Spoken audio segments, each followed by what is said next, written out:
please take your seats quickly, ladies and gentlemen? Thank you.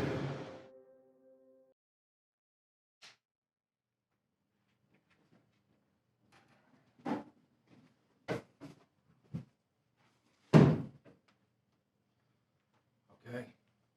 So a little disclaimer. I'm not a comedian. I don't claim to be one, but I did study acting for like 5 years on a stage in front of humans, so I kind of understand how this works a little bit. If the whole country, the whole world wasn't shut down, I'd probably be doing this on a stage, but I'd be super fucking nervous because that's what kind of person I am. I'm a very nervous person, and I can't get used to it for some reason. You would think at this point I'd be used to it because I'm nervous like 70% of my life. The other 30%, I'm either sleeping or I'm masturbating, and usually I'm nervous during those things too. So it is what it is. I don't have a crowd. A crowd usually helps you understand, like, hey, if that joke works, or hey, that joke sucks, move on. You know, so right now I'm kind of the guy at the party that has the booger hanging out of his nose and nobody's telling me about it. I have to wait till I get home to look myself in the mirror, see that I have the booger, get upset and be like, why the fuck didn't anybody tell me that I had a booger? I look like a dumbass. So this is it, this is me, this is my brain, and this is what I'm doing in order to make the best of this whole situation. And it's a hard R for sure. I'm gonna say the F word because I'm so unintelligent. I don't know what else I could possibly say besides fuck. My mind, I don't really have any control over it. I'm like a college kid with his parents' credit card. Blacked out at a bar at midnight off of 15 different Rubbelman shots. I have no control whatsoever over it. So here we go. Hopefully you enjoy it. If not, I'll go sell fucking timeshares or real estate or something. I don't know what I'll do.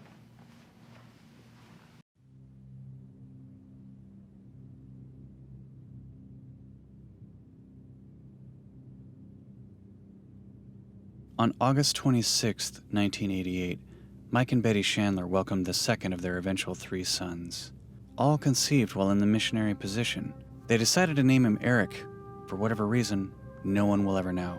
Eric would get a rough start in life. He fell over a lot as a kid, occasionally shit his pants, and he went to 8 different colleges, hating each one more than the last. He only finished to make his parents happy and avoid looking like a dumbass at family gatherings. Being the middle of 3 boys, labels seemed to be one of the only consistencies in Eric's life. The rebel, the big one, the prima donna, etc. But there was only one label in particular that stood out to Eric: the black sheep. Eric took it upon himself to figure out what this meant. The exact quote he read stated, "Black sheep, a member of a family or group who is regarded as a disgrace to them." He was 8 years old. Eric never returned home. He instead ran away and joined the circus. He sold the popcorn. The 2020th year around the sun was a tough one for everyone. Eric relocated back to Los Angeles, only to be sucker punched by a global pandemic 3 weeks upon arrival. During this time, he had to stay inside of his 500 square foot apartment. Eric began to go mad. He talked so much, even the walls wouldn't listen. The following is a mixture of the conversations Eric had with his walls and the other thoughts that only lived on the notes in his phone, some dating back to 2012. Thank you for watching.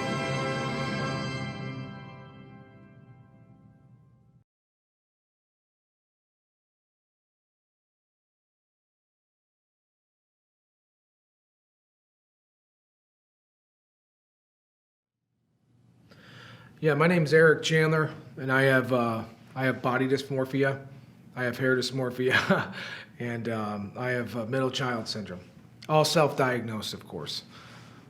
Body dysmorphia because I have an older brother who happens to look like a mixture of Sean Penn and Thor. He's incredibly fucking jacked. He has a great physique. He's also a professional fighter. He punches people in the fucking face and chokes them unconscious for a living. He makes you wish that you were wearing 4 sweatshirts every time you're sitting next to him. And that's what I have to deal with. And when people are like, you don't look that bad, I'm like, oh, have you seen my brother? And they're like, oh, fuck. And I'm like, yeah, that's a real human. The guy's incredibly fucking ripped, but he works very hard at it, which I think it should be normal to compliment a man on his body.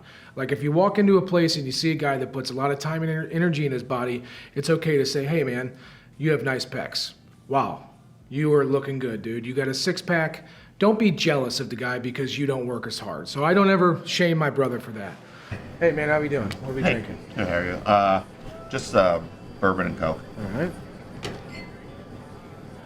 I hope you don't take this the wrong way. You know, I'm married after all, but you have very pretty eyes. Oh, well, thank you. You're welcome. I mean, Not in a lighten the loafers kind of way, you know. No, but I get. just- I know. I think. I mean, unless you're trying to fuck me. I mean. No. Okay, well then no problem. That's just a compliment. All right, yes. A guy yes, complimenting just a another guy. compliment, Yes. Thank you very much. Yes. No, not a problem. I have this very big fear of going bald because it's a forever thing and it's scary. And when you go bald, there's really no going back, you know? And I have a lot of fucking scars on my head from growing up with 2 brothers and some crazy cousins and just being a fucking nut, I guess. I fell over a lot as a kid. Actually, this is a pretty good example of my childhood right here. I'm the dark one with the curly hair. Yeah, slammed on my head, scars, I got shit all over. Up top, I'm not, it's bad. So if I were to have to shave my head, I would have all these scars, and I don't usually look like the world's nicest human, so if I were to go over to, let's say, like, your friend's barbecue or backyard party, whatever it is, somebody would probably say, who is that man and what penitentiary did he escape from? I look like somebody who actually pushes drugs for the cartel. They would think that I'm actually there to give you cocaine or something, because that's what I look like. Middle child syndrome, I'm not sure if it's real or if my parents just fucking made it up and said I have it, but my whole life I had middle child syndrome. I'm actually the poster boy for the syndrome that would come with the child from the middle. That's what I have. My older brother, his name is Michael, it starts with an M. My younger brother, his name is Matthew, it starts with an M, mine starts with an E. Both their birthdays are in April, mine's in August. They have straight hair, I have curly hair. Having curly hair when I was younger, I was sitting on this, on the field, and field day, we were playing kickball, and this fucking bird flew down and just landed and grabbed the top of my scalp and then flew off very fast. I didn't know what it was. I thought somebody was fucking with me. Turns out it actually was a bird, and I felt the bird's talons digging at the top of my fucking head. And this kid was like, shit, that bird thought that Eric's hair was his nest. And I'm like, no, it fucking didn't, Donnie. You didn't see shit. You know, and I've never liked my hair ever since. I'm a larger brother. They're petite men. I was never husky growing up, which I thought was funny. A funny term at JCPenney had like the husky section. Because I would always ask my mom, like, hey, am I husky? And she's like, no, you're kind of in between. You're like a tweener. You're not like a small person. You're not a husky kid. I'm like, what the fuck does that mean, Mom? I don't know. Just one fucking baseball bat to the head a week, pretty much, is what I got. Somebody did a golden deed. Willfully said, I'm glad to give. Cheerfully tried to lift a load. Was that somebody you? Was that somebody you? Is our spiritual progression based on our ability to love and care for one another? I think we'd all admit that there is a direct correlation between our ability to love and care for one another and the quality of our own lives. But to what degree do those abilities affect the quality of the lives of those around us? Whether or not you see the results of your actions, they do make a difference. And absolutely no good deed goes unrewarded. There's a few different types of people in this world. There's 2 different types for sure. There's those that put their carts away, and there's those that don't. It's a very simple thing. You either leave your cart in the middle of the fucking parking lot because you don't give a shit, or you just say, hey, I'm gonna make a conscious decision and put a little bit of effort in life and help people out. That's what I'm gonna do. There's also the human that doesn't pick up their dog shit. When I first moved to Vegas, there was this sign that said, please pick up your dog shit or subject it to a $75 to $150 fine. And I thought to myself, wow, it's funny that they even have to put that sign out there to remind people they have to pick up their dog shit. But what's even more funny about it is, what does that mean, the $75 to $150 fine? Like, does that mean if I have a Yorkie and it takes a shit, that's $75, but if I got a pit bull, it takes a shit, I'm hit with the $150? You know what I mean? Because at the end of the day, if you step in dog shit, it doesn't matter the size of the turd. You still have dog shit on the bottom of your fucking shoe. So what I would do to solve that whole problem is just hire somebody to sit in a park, and whoever sees a dog take a shit and the owner doesn't pick it up, that guy is paid to then go walk and step in that shit, follow that owner home, drag his foot with the dog shit across his living room floor, probably across his fucking bedroom pillow, and just teach him, yo, this is how you're gonna learn now, because obviously you skipped over that in life. You gotta pick up your fucking dog shit.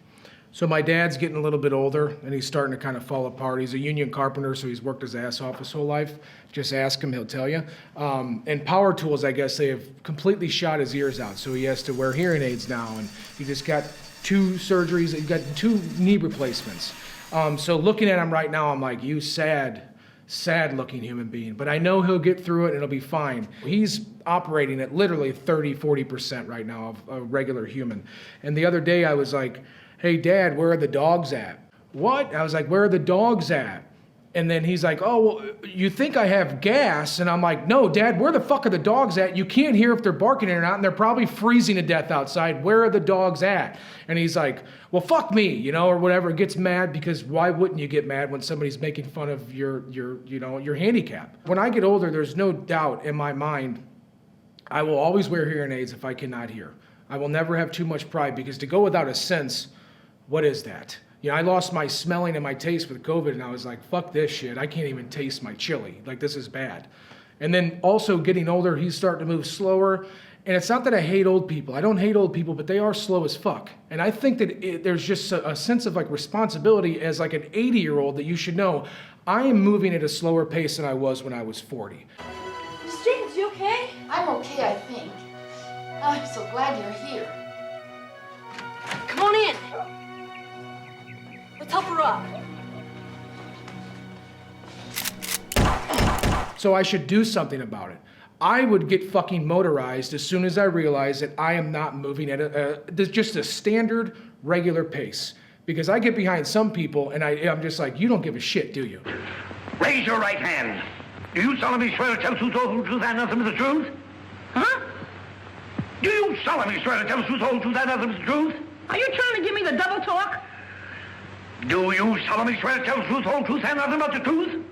Why don't you answer him? He's talking pig Latin. I don't know what he's saying. He's asking you if you swear. No, but I know all the words. So it was an election year this year, which I think every 4 years I'm going to just go into hibernation, because like I'm not going to do it every 4 years. I'm not going to do it. I'm going to, you know, around year 3, I'm just going to eat the fuck out of everything. Year 4, I'm gone. Put me in a cave. I don't want to be around it anymore. But I think that people should keep their political views as discreet as they keep their fetishes. What about Pete parking in that employee spot? The employee of the month spot. Richard was out for a sick day, and then Pete was like, hey, let's park here because, you know, I own the joint. Jeez. Fuck Pete. Fuck Pete. So much like Donald Trump. So much like Donald Trump. Does anybody else think it? That. You all think it too? If you meet anybody that knows a lot about the right or a lot about the left, they're really not that fun to fucking be around. And I'm just like, hey, why can't we talk about something else? You know, it looks like I him. do. Yeah. I'm not a fan of him. I like I'm not a bondage. fan. Sorry? Whips, chains, pegging. And I have a foot fetish as well. Shoulders, too. If you wear open-toed shoes around me, I will be aroused. And if you don't have a scarf or some sort of shawl to cover up your shoulder blades. Me too. Nobody's safe. Because once you know about somebody's fetish, you're never going to look at them the same way. You're like, that's the guy that actually gets off to looking at belly buttons. Whereas if somebody's a Democrat or Republican, you can usually tell if somebody's a Democrat or a Republican. They don't need to talk about it. Just like you can tell if somebody's a serial killer. Like, that guy is a liberal, that guy is a conservative, that guy has fucking body parts in a freezer. You can always tell these types of people without them having to say anything.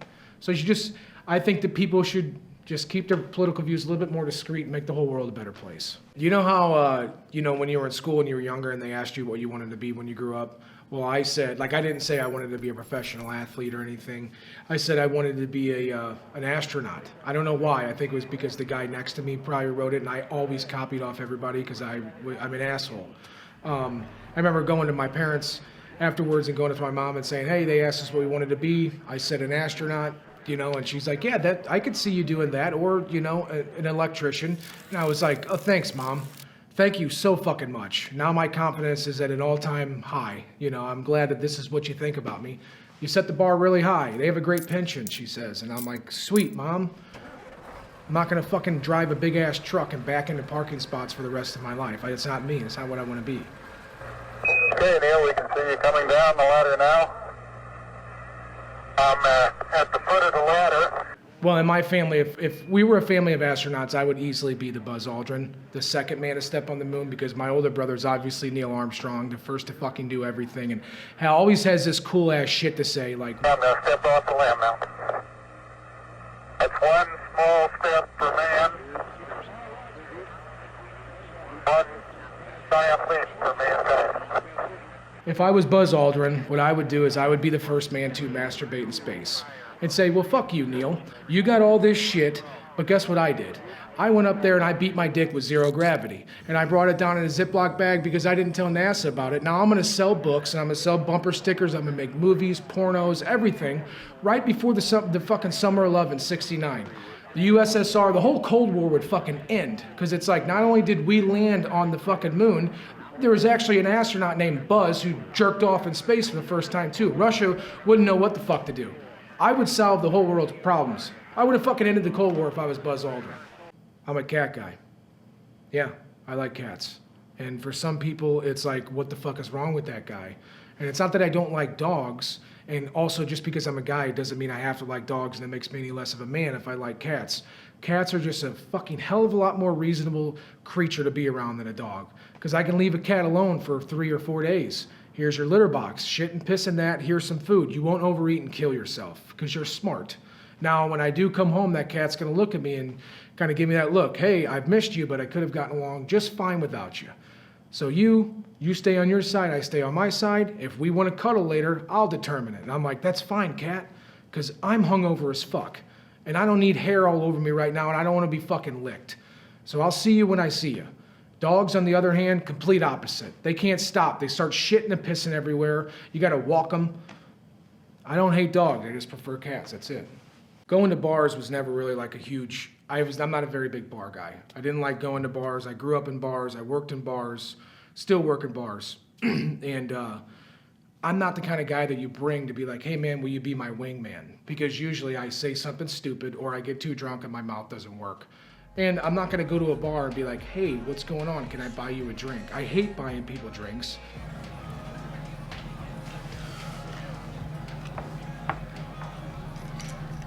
How's it going? It's going good. You know, I'll probably be blacked out here in the next 30, 45 minutes. Think I can get your phone number, give you a call tomorrow, or? You know, I think you'd be better suited for my mom. Oh, come on. I'm not that old.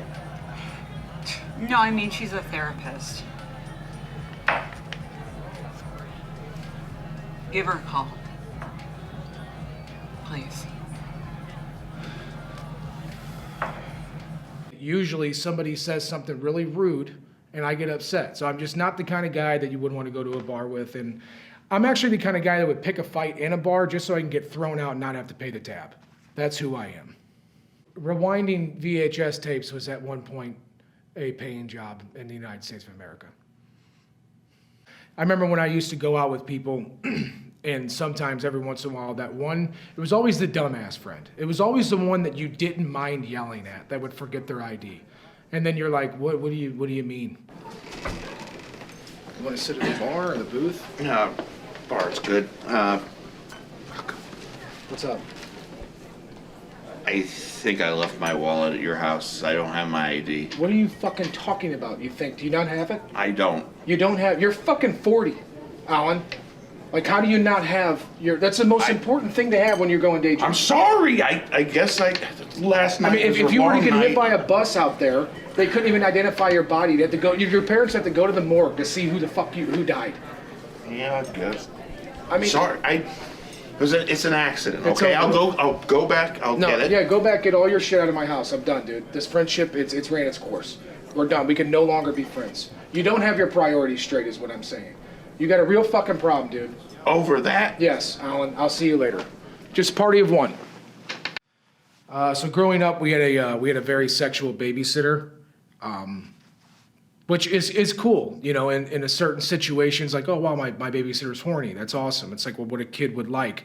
Unfortunately for us, she was like 6'1", 240 pounds. And I'm pretty sure the only thing that she wore were shirts that you could buy with Marlboro points, or like the Tweety Bird Looney Tune shirts. She always wore sweatpants, smoked cigarettes all day long.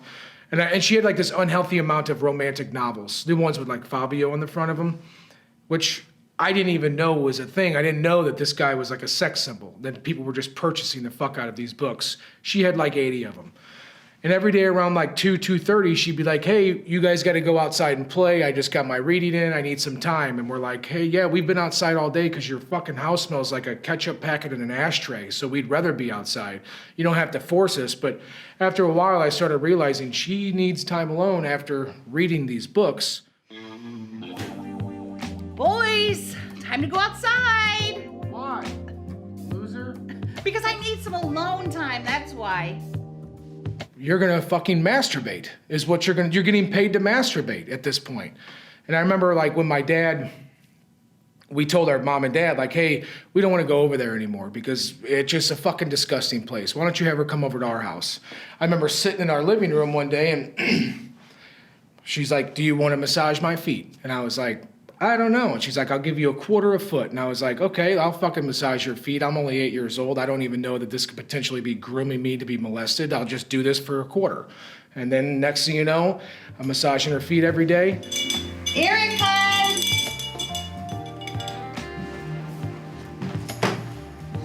You rang? Hand. Other hand. Double hand day. Some days single hand, other days double hand. I don't know why she singled me out though. I guess I'll never understand that. But it was a very bizarre thing now that I think about it. And she enjoyed it. She had dirty ass feet, size 14s, easily. Fucking huge feet. See, as an 8-year-old, I didn't really know how to attack this, but what I would do is I figured she wouldn't really want this to be very cold when I touch her feet, so I'd get it nice and warm, hit the insides and outsides of my hands. I would start with the left, caress it, get in between the toes, then I'd hit the ball of her feet, work my way over to the right. She had a very nasty looking kind of callus on there. I learned to enjoy it after a while, you know, as a part of her. This is pretty much how it went. At this point, it was a normal thing for me, rubbing feet Monday through Friday. I'm not sure why she chose me. I didn't look like Fabio at all. My brothers, they both had blonde hair. Bizarre. It only took about 20 minutes. Calgon, take me away. Oh, Fabio. Oh, don't forget between my toes. Sure beats selling lemonade outside in the fucking blistering summer heat. Yes. It became a ritual of mine. $2.50 a week. 8 years old, who can complain, you know what I mean? Remember when my dad fired her, I was like, you gonna fucking buy my Pokemon cards, Dad? Didn't think so.